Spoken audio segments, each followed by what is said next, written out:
जय हिंद मेरे प्यारे साथियों, आप सबका स्वागत है हमारे यूट्यूब चैनल क्लासरूम में। आज हम लोग लेकर आए हैं क्लास 10th के मैथ का चैप्टर 11.1 का क्वेश्चन नंबर 5। इससे पहले हमने क्वेश्चन नंबर 1, 2, 3, 4 तक पिछली क्लास में किया हुआ है और आज हम लोग करने वाले हैं क्वेश्चन नंबर 5। तो चलिए क्वेश्चन नंबर 5 में क्या बताया गया है, क्वेश्चन पढ़ते हैं। त्रिज्या 21 सेंटीमीटर वाले एक वृत्त का चाप केंद्र पर 60 डिग्री का कोण अंतरित करता है, ज्ञात कीजिए। पहला, चाप की लंबाई। पहले हमको चाप की लंबाई याद करनी है, यानी कि देखा जाए तो ये चीज़ है ना, इसे हम चाप की लंबाई बोलते हैं, इससे हमको निकालना पड़ेगा।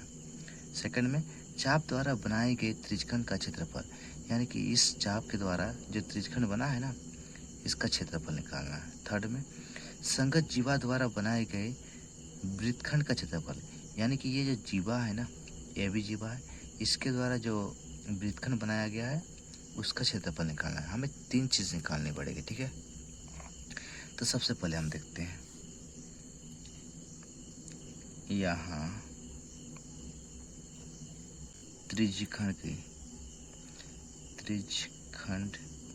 की सबसे पहले थीटा बराबर 60 डिग्री, ठीक है।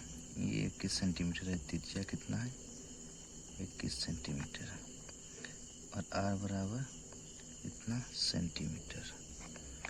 अब हमें निकालना है पहला स्टेप। तो पहला स्टेप में क्या बताया गया हमें, चाप की लंबाई। तो देखते हैं, चलिए चाप की लंबाई बराबर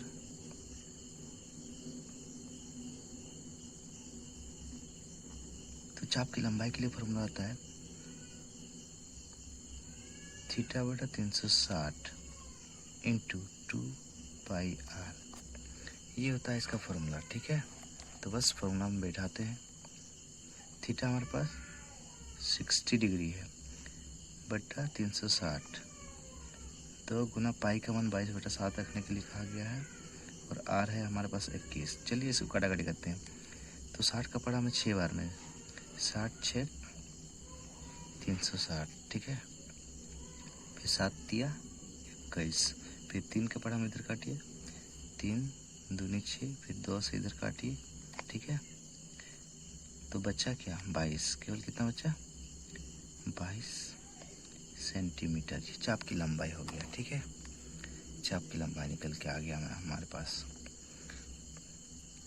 अब हमें सेकंड चीज़ निकालना है। सेकंड चीज़ में हमें क्या बताया गया था, त्रिज्यखंड का क्षेत्रफल। तो चलिए त्रिज्यखंड का क्षेत्रफल तो क्या है, थीटा बटा 360 पाई आर स्क्वायर, ठीक है।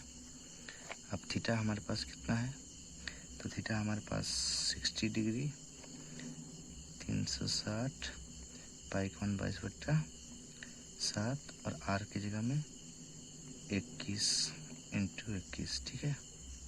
अब यहाँ से 6, 60 का पड़ा हमें 6 बार में ख़त्म, 7 दिया 21, फिर 3 का पड़ा हमें 2 बार में, फिर 2 का पड़ा हमें इधर 11 बार में। तो क्या बचा 11 गुना 21। अब इसे गुना करना है, ठीक है। तो गुना करने से क्या होगा, 21 का 21 बचा कितना 2, 21 का 21 और 2, ठीक है। ये क्षेत्रफल है सेंटीमीटर स्क्वायर। अब हम लोग को निकालना पड़ेगा तीसरा नंबर, ठीक है। तीसरा नंबर में क्या कहा गया है, वृत्तखंड का क्षेत्रफल, ठीक है।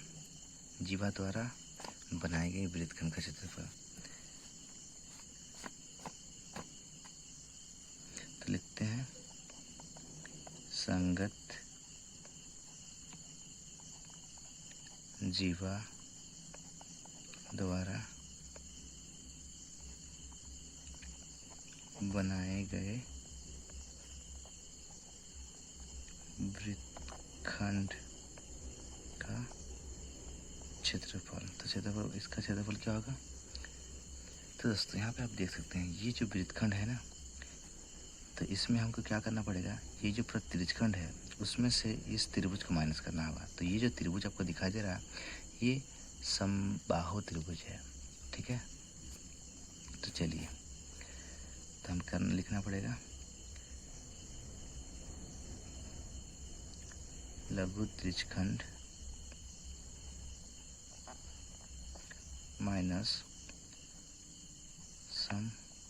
समबाहु त्रिभुज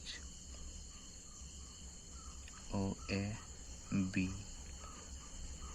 का क्षेत्रफल। ठीक है, तो लघु त्रिज्यखंड का क्षेत्रफल और समबाहु त्रिभुज का क्षेत्रफल। तो हम अभी त्रिज्यखंड का क्षेत्रफल निकाल चुके हैं। ठीक है, 231 है ना,